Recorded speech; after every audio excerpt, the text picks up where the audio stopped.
You serious? Believe me, I wish that was the worst of it, but it sadly gets far more disgusting from there. Number 2, The Last of Us Part 2.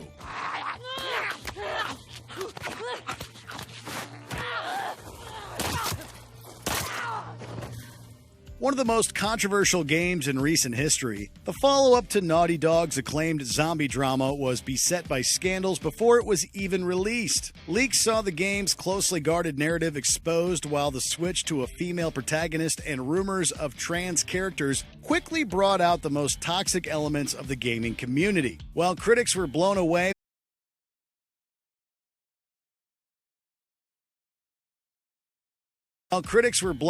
by the finished product, praising it as one of the year's best, some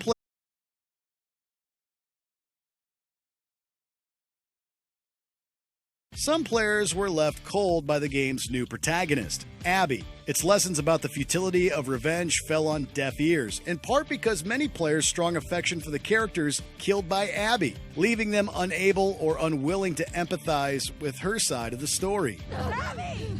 Hold on! Hold me up! Before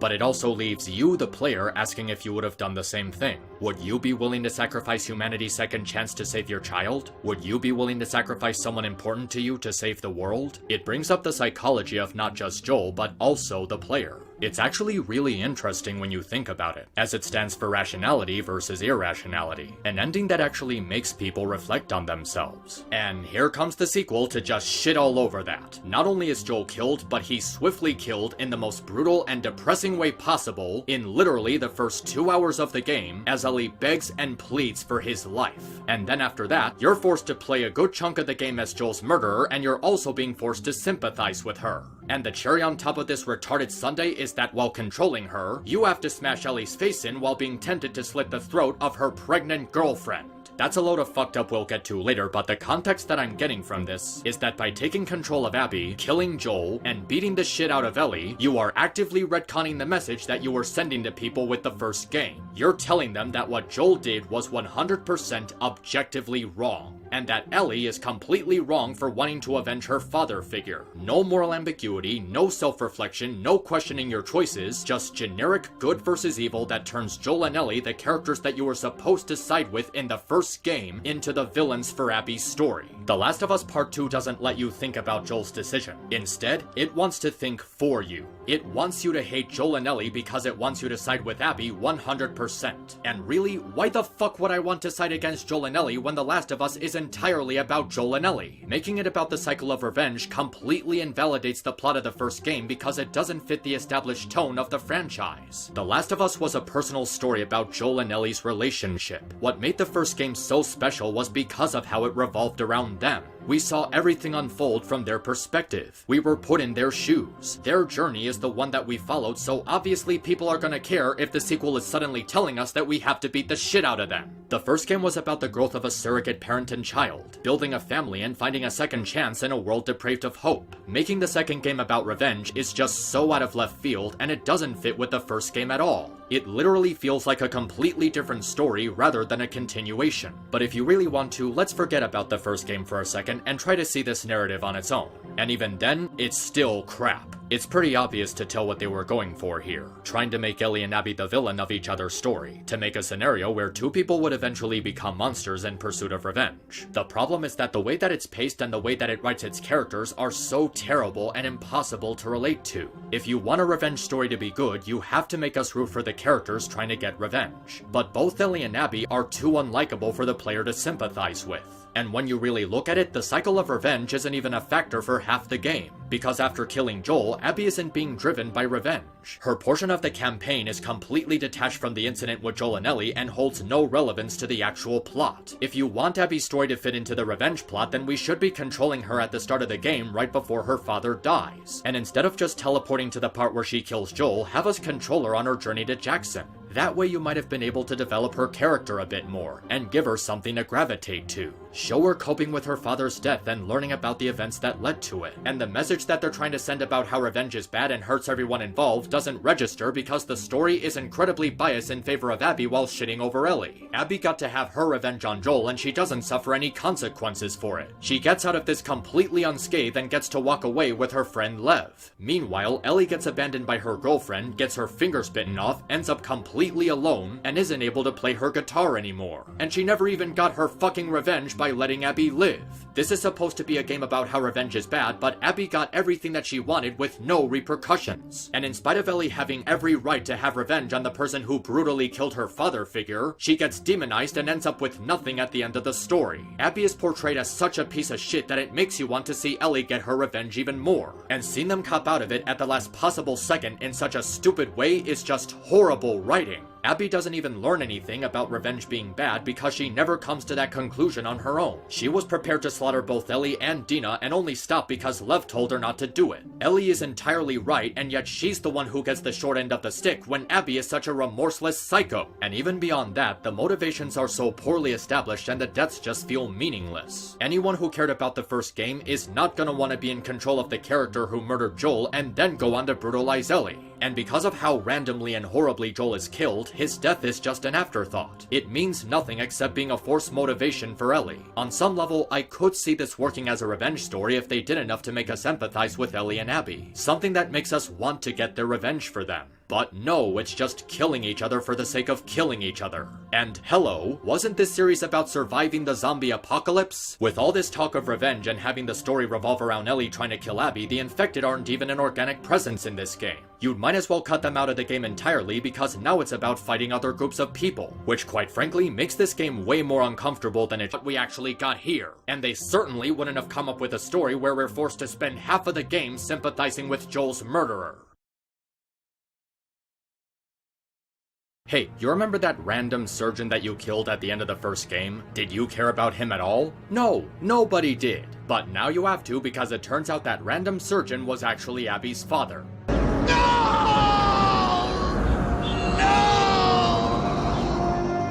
You heard right. That random NPC that no one gave a shit about 7 years ago was her father. And now we have to sympathize with Abby because of it. That is fucking lazy. It would be one thing if Abby had a connection to a key character like Marlene or maybe even David. But no, it's just some random NPC. Seriously, you could have taken any of the NPCs from the last game and say they were Abby's father and it would have made about as much sense. Imagine if Uncharted 5 was about one of the goons Drake killed having a daughter who tracks down and kills him, and then you spend half the game playing as that character fighting his wife and daughter. That's how stupid this idea is. Almost as stupid as the way that Abby is actually designed. I mean, just look at this thing. It is so unbearably ugly. I actually took some time to look up the inspiration for Abby's design, and apparently she's modeled after this woman named Colin Fudge. But even if that's true, they absolutely failed because these two look nothing alike. Abby's physique is just so uncanny and disproportionate. Her chest is larger than the rest of her body, which just looks unnatural, and look at those muscles. I know that muscles tend to be wide, but those things are just so cartoonishly larger than her head.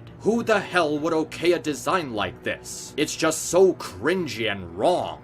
Well, apparently they wanted Abby to be as muscular as possible because the motivation was making the female characters less feminine in order to appear trans-friendly. Seriously, trans-friendly. I don't have anything against trans people, let me make that very clear, but something about this just feels really wrong.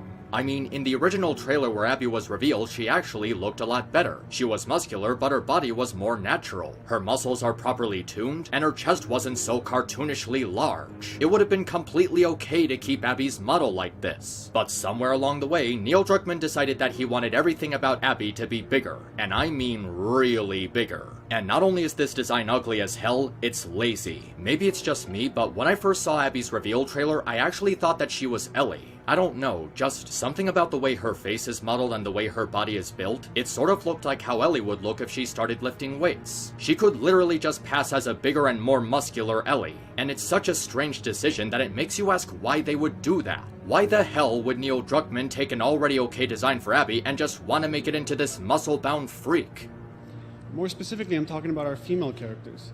And whether we want to admit it or not, these are role models. And yet we sexualize, we objectify, we marginalize, and we reduce these female characters to a lot less than they can be. And this is coming from a guy that almost made a really misogynistic game. So I kind of know what I'm talking about. So once this thing failed and I had this awakening, almost exactly at the same time, this Kickstarter happened about the tropes versus women in video games. Uh-oh, SpaghettiOs! Okay, so apparently Neil Druckmann took inspiration from Anita Sarkeesian, taking her presentation on how female characters are represented, and tried to make Abby as non-feminine as possible while also doing so in the name of making her appear trans-friendly. You know, the same woman who tried to preach to us about the euthanized damsel. I never thought I'd have to say this in a Last of Us review, but you should never ever allow Anita Sarkeesian to have any sort of influence on your game. That's not even lesson 1. Hell, that's not even lesson 0. And Neil Druckmann was somehow stupid enough to allow her to be involved. Seriously, everything about Abby's appearance is exactly the kind of thing that Anita Sarkeesian would have a wet dream over. A female character depraved of any and all feminine traits, making her as muscular bound as possible, and then saying that this character is supposed to be friendly to trans people. Everything about Abby's design is just a man's body with a woman's head attached to it. Hell, they didn't even bother to give her boobs. Those are the kind of pecs that you would see on Dwayne Johnson. There are literally female bodybuilders in real life with more boobs than this thing. Is this what Anita Sarkeesian thinks women should look like? Is this what Neil Druckmann thinks women should look like? Because everything about this design and the motivation behind it makes me very genuinely concerned. You took a female character, made her look as non-female and manly as possible to be more appealing to trans people, and then you put that character in a sex scene. Then you have that character used as a vessel for beating the living shit out of 2 lesbians, one of which is pregnant, and then have that character try to slit the pregnant one's throat. If you were going for representation, I'm pretty sure that's not the right way to do it. Hell, the lesbians that Abby is brutalizing are literally half her size. And Abby's inclusion in this game gets even worse even when you take all of that out. Even without the muscular body or the unfortunate implications of having a symbol for trans people beating the shit out of 2 lesbians, she's still horrible. Why? Because her inclusion completely ruins the story. Sequels tend to include new characters all the time while pushing them as the new protagonist, but The Last of Us Part 2 does it especially badly. This character that the audience has literally no connection with is suddenly supposed to be a big deal because they kill Joel before the end of the prologue, and in spite of the game making her as despicable as possible, suddenly halfway through, with no warning, you have to play as and sympathize with her. They are saying straight to your face that you should want to hurt Ellie as this person, and that Ellie is completely in the wrong for wanting to avenge her father figure. What brain-dead bullshit is this? Oh yeah, I can't wait to play as the new character who brutally murders the protagonist I cared about from the first game while brutally beating his daughter and threatening to slit her girlfriend's throat. Isn't that what everybody would want in a sequel to a beloved game? I'm sorry, but you're a fucking idiot for defending this. There is no way that you can see this as anything but a massive fuck you to anyone who cared even remotely about the first game. Making you play as Abby, having her torture and kill Joel, and then having Ellie be a boss fight where you brutally smash her face in, while still trying to make her look like the good guy in all this? That is literally a middle finger to The Last of Us fans. People who spent the entire first game caring about Joel and Ellie and wanting to see their relationship being explored more. Why is Ellie suddenly the villain for being justified in wanting to kill Abby? Why are we supposed to care about this random character who horribly killed and threatened Ellie's family? Because that stupid surgeon was her dad? This is like if they made a Mario game and all of a sudden Bowser Jr. kills Luigi and you spend the rest of the game playing as him while fighting Mario and Peach. And it didn't even have to be this bad. On some level, I might have been okay with playing as Abby if they actually did something to make her sympathetic, but spoiler alert, they don't. In fact, they really double down on how heinous she is. You thought it was bad with the out-of-context leaks? Well, it gets a lot worse from there. Abby was getting attacked by infected. She was literally seconds away from death when Joel saved her. Then him and Tommy team up to protect her and get her back to her group safely. They were even nice enough to offer to help the group stock up on supplies before heading out. And after all of that generosity, what does Abby do? No! She shoots the kneecaps off of someone who just saved her life, then proceeds to brutally torture him and murder him in front of his daughter as she begs and pleads. I am dead serious. This just happened. And after all of that crap, we're supposed to sympathize with Abby? What the fuck is wrong with you? This is something that a villain would do, not the hero of the story that you're supposed to be rooting for. It would have been one thing if Abby had some sort of conflicting feelings about it, but she does all this without hesitation. Oh, and just to make it even better, she shoots him in the knee before even asking for his last name. Like, holy fuck! Was Abby just prepared to do all of this fucked up shit to any rando whose name happened to be Joel? That is actually really scary to think about. Like, could you imagine if they ended up getting the wrong Joel? Joel Miller. What? No, I'm not Joel Miller, I'm Joel Schumacher. There is literally no getting around that. You don't have the sympathetic protagonist literally torture and kill someone like this in front of a loved one. And the added context just makes her even more villainous. She was traveling the country for people named Joel with the intent of slaughtering them without hesitation, with no intention of making sure she even got the right Joel. Not only that, but she does this even after he saved her life. The character kills them because their selfish motivation is supposed to be more important than the selfless act of the person who is being humble to them. What exactly about this is supposed to make her sympathetic? And even from a dramatic standpoint, the scene doesn't even work. It's already rushed beyond belief, but what makes it even worse is how there's no build-up. This is the kind of scene you're supposed to do with characters who know each other or are familiar with each other. But Joel doesn't even know who any of these people are. And because there's no established connection between any of these characters, there is no tension. It's just Joel randomly getting ambushed and killed. This is like if Wolverine got killed by a random thug in Logan. It simply doesn't add up. And after all these disturbing implications, I'm supposed to feel bad for Abby because her father died and they freed a zebra a couple of hours earlier. Look, I'm sorry if this is gonna sound harsh, but in this couple of minutes of Abby spending time with her dad, we're never given a real reason to like him. And our time with him is so brief that the audience isn't even able to establish a connection with him. It's just, oh, he's an animal lover who saved a zebra, and that's it. And on top of that, Abby's father is kind of a dick.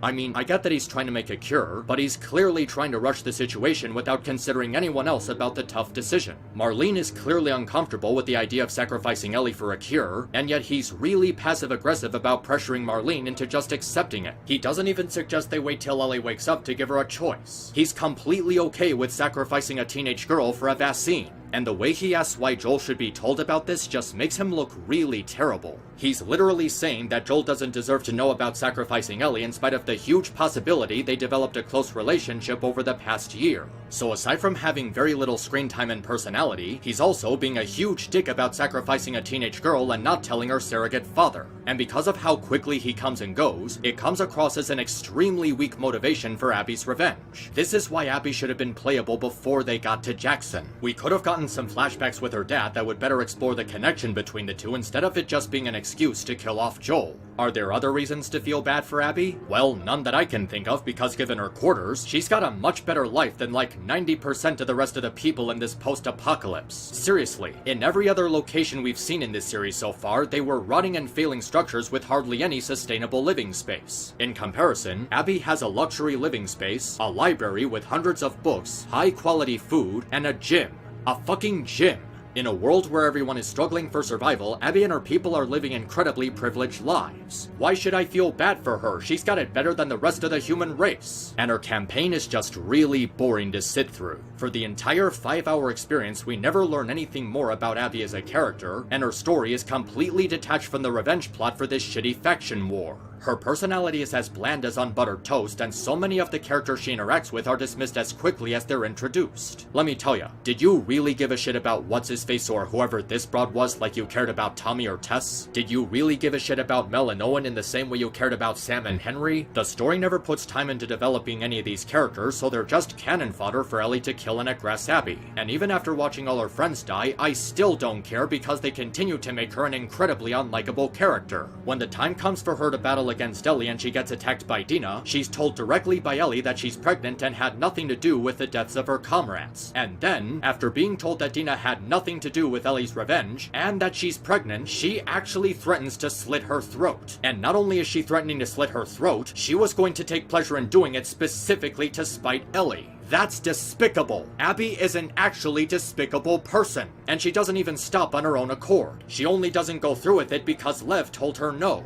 This is why the game trying to get you to sympathize with Abby doesn't work. She's portrayed as highly sadistic, showing a willingness to repeatedly kill innocent people, and yet the game is still trying to send the message that she's sane. She's just as bloodthirsty and vicious as, if not more so than Ellie, and they still want you to see her as the good guy. So aside from being unrelatable for having a crappy motivation and personality and outrageous design, she's not even sympathetic on any conceivable level. She's not even morally gray. She's a psychotic nutcase, and the game presents this in a way that's impossible to ignore. They tried characterizing her as sane during her half of the campaign, so she clearly has an understanding of what's right and wrong. And here she is, threatening to slit a pregnant woman's throat and taking solace in doing it. I don't give a fuck if you have a tragic backstory. That is evil and an irredeemable act. Ellie killing a pregnant woman was horrifying, even though it was clearly just an excuse for Neil to demonize her, but she wasn't aware of the pregnancy. And after she sees it, she starts hyperventilating, throwing up, and her hearing fades out. She was clearly horrified and showed signs of immediate regret. Do you really think that Abby would have felt the same way if Lev didn't stop her from slitting Dina's throat? Well, considering the satisfying tone when she says good, I'm pretty sure the answer is no.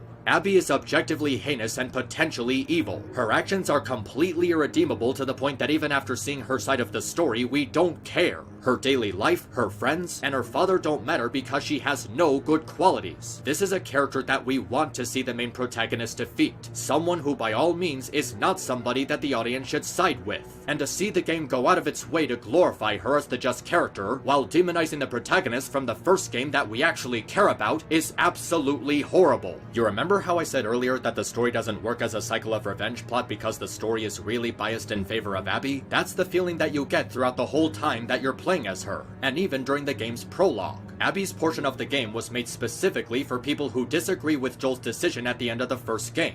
It acts in a morally absolute way by killing him slowly and horribly in front of Ellie, and then turning Ellie into the villain for wanting to avenge his death. And it actively goes against the theme of the first game because it doesn't allow you to come to your own conclusions about Joel's decision. Even if you want to make the argument that there's two sides to every story, Abby didn't bother to learn Joel's, or even Ellie's. She just straight up kills Joel without hesitation, and then threatens to slit the throat of someone who had nothing to do with anything just to get back at Ellie. All of this put together just turns Abby into a huge Mary Sue. She's the morally just character whose side we're supposed to see and root for, while Ellie gets turned into the villain. She's bigger and stronger than Ellie, having the same survival skills with practically no flaws, and she's justified in killing Joel and getting her revenge while Ellie isn't. She gets to play as both the aggressor and the victim in this revenge story with no strings attached. Why? Because she has a sad backstory that's supposed to make her complex? That just makes it more emotionally manipulative. And that's the problem. Abby's campaign is so painfully manipulative, using every possible cheap and artificial tactic that it can muster, instead of actual characterization to get us to side with Abby instead of Ellie. Still don't believe me? Take a look at this footage of Ellie killing Abby's dog and Abby and her dad saving that zebra back to back. Ellie kills animals in her campaign, but Abby and her father save animals. Doesn't that make you want to side with Abby? Doesn't that make her sympathetic after she tried to slit a pregnant woman's throat? Of course it doesn't! Even if they wanted to do the whole dead parent being the hero's motivation thing, it still doesn't work because they did nothing with it. In The Lion King, Mufasa didn't die just for the hell of it. He had a properly established relationship with his son, teaching him about the responsibilities of being a leader and ruling over a kingdom. His death serves an organic purpose in the story that supports the lesson that Simba has to learn by the end of the film.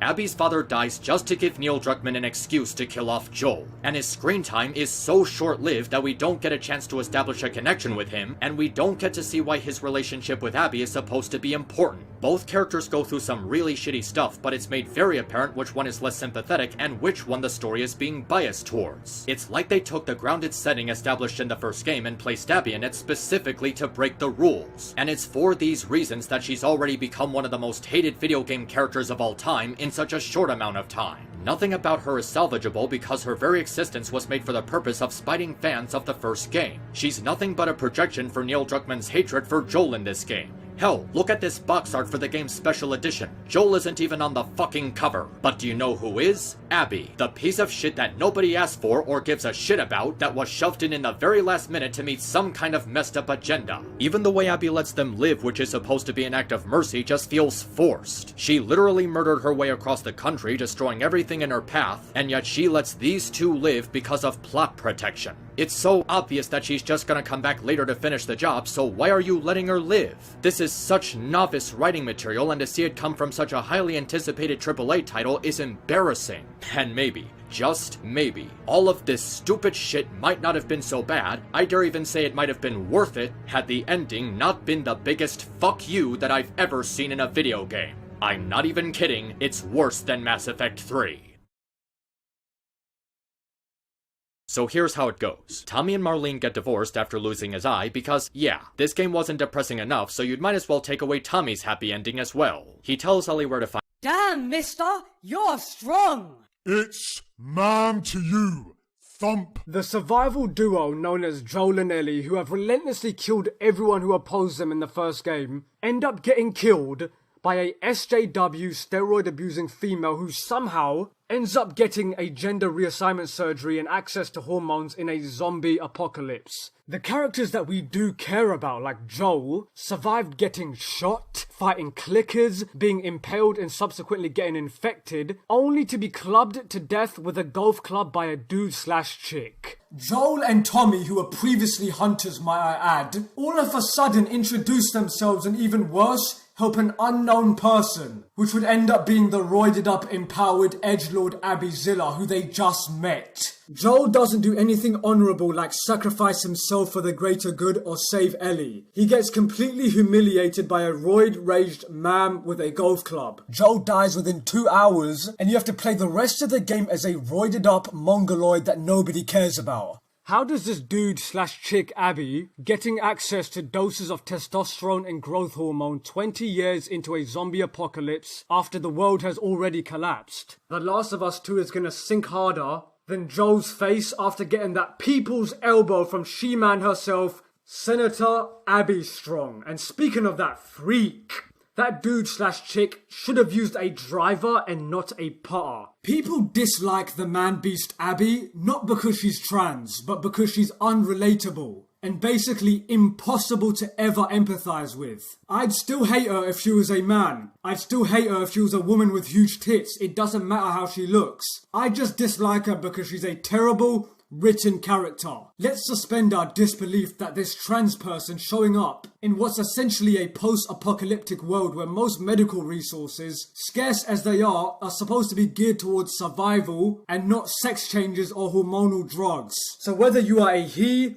she, or even both like Senator Abby Strong, they got you covered. And speaking of Abby Strong, what an incredibly deep story The Last of Us 2 is. We have a Neanderthal brutalizing a petite schoolgirl and humiliating one of the most beloved characters from the first game with a golf club. Such masterful storytelling, all because of that damn surgeon and his roided up son, who once you've committed those disgusting acts, you apparently get to play as. Isn't that splendid? Cuckman's reasoning for Joel's death can be summed up like this. Joel man retard, Joel man bad, Abby Zilla good. Abby will haunt your nightmares and beat you over the head and make you a Joel in one while flexing and screaming. Macho man swopocalypse Abby savage cave Joel's head in with a golf club swing that even Tiger Woods himself would be proud of. There's a video leak where we are forced to watch Druckmann's character have sex with She-Hulk herself, Abby Strong. And speaking of She-Hulk, the whole setup for Abby's motivations doesn't work because we as a player never felt bad for killing that random NPC doctor in the first game. When I first looked at Abby,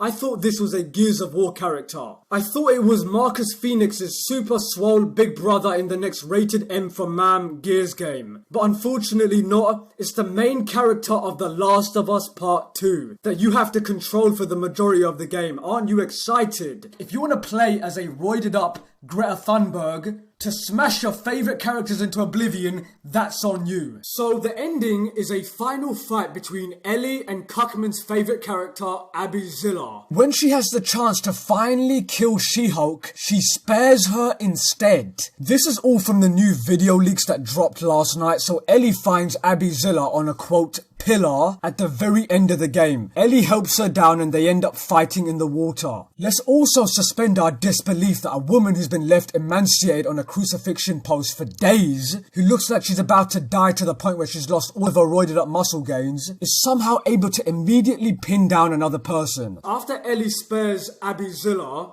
there's a cutscene where she goes home. She's all alone and all that's left is the guitar that Joel gave her. Except she realizes she can't play the guitar anymore because She-Hulk bit her fingers off. They could have at least given you a choice as a player where you do get the chance to kill that Shrek-looking freak. I'm not gonna lie, I wonder if there's a quick time event where you press X to thrust circle to pull out, press triangle to swing a golf club because Abby Zilla has more hobbies than just golf apparently. The character of Abby can't be a chick. She has a man's body with a woman's head and voice. If that really is a woman, that's the manliest woman in any video game. I'm actually curious how she built a physique of a man and managed to find a breast reduction doctor in the apocalypse. Because if you watch this scene, she takes off her bra, but there's literally nothing there. I mean, she has pecs that Mr. Olympia would be proud of. If she stepped on stage, she'd at least take second place minimum. But this solidifies that Abby Zilla, or She-Hulk as I affectionately call him or her, is the true winner of The Last of Us 2. Since Ellie loses Joel, she loses Dina, she loses 2 fingers, meanwhile Abby gets revenge and takes it in the bar. Abby Zilla took it from behind from Neil Tranny Fuckman Cuckman himself. That sex scene, if we can just talk about it again, was just horrific. In fact, I think I woke up this morning as a depressed, fingerless lesbian. And if you don't ring my notification bell, you will have nightmares of a roided up Abby Zilla chasing you with a golf club while screaming, "Fuck me in the butt, ma'am." IGN can take it up the arse, Abby style. No lube, man-on-man thrusting, just like how Neil I sit when I pee Druckmann likes it. Neil a hole is a hole tuckman. I call him that because his manhood is tucked between his legs, just like the female Geodude Abby Zilla. Neil Skunkman didn't even have the decency to give good old Abby Zilla the reach around in that spicy scene. When I grow up, I just want to be as jacked and as strong as Abby Zilla in The Last of Us 2, a Cuckman story. Looks-wise, she's uglier than Jabba the Hutt. We should actually start calling her Jabby the Hutt. I actually want to make a correction from one of the previous videos I made. Neil Cuckman mocapped as both the characters in that weird scene with 2 dudes boning. Mr. Neil Cuckman, the man who clapped Triple H's cheeks in The Last of Us 2 No Lube Edition, the fastest selling, lowest rated game ever made. If you're unaware, the DLC will be Abby searching for more testosterone so she can finally become her final form of Macho Man Abby Savage. The Last of Us Part 2 sales are plummeting faster than Abby's estrogen count, and for that reason, I'm gonna call it The Last of the Prophet. The Last of Us 2 could have been redeemed in one way in my eyes, and that way is if they added a scene of Stone Cold Abby Zilla clapping the life out of Ellie's cheeks. Exploiting that fact. Are you just blind and deaf? Because there is no other reason for you to miss that.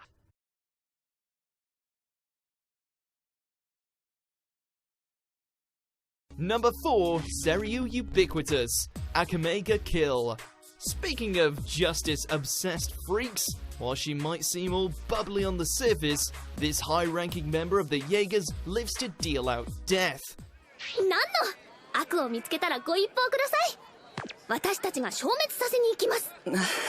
Viewing all enemies of the Empire as nothing more than villains in dire need of being destroyed, it doesn't take much to flip her kill switch, wherein she goes from sweet to psycho in a heartbeat. Her twisted beliefs go so deep that even when she finally met her match, she still believed herself to be doing what's right.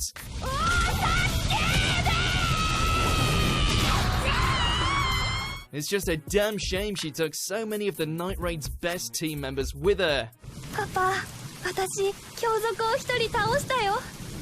正義の光が世界を照らしたよ。So, do I have to go back to school now? Out of all the ways to handle a sequel to Dragon Ball Z, this most certainly was not the way to go about it. I wish you were a little kid again, then I could really teach you a lesson or two.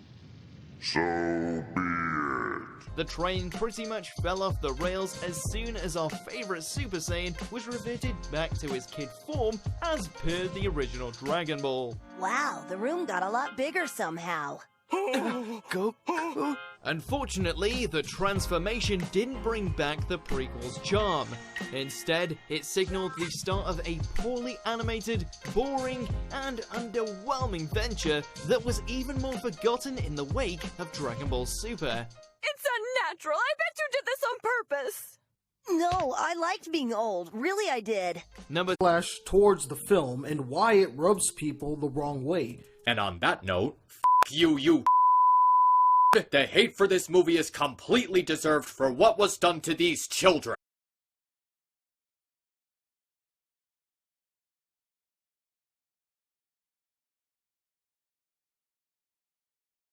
On vials running through hers. Imagine simping for Abby Zilla. Jesus fucking Christ. And speaking of Abby Zilla, yes, Abby Zilla is a Geodude looking hairless gorilla. There, I said it. There's literally an old geezer in my boxing gym that looks exactly like Macho Man Abby Zilla. It's not a fucking hot take. Can someone tell Sauron that one of his orcs has conquered the galaxy? Laugh all you want, but this brute is way more beloved than that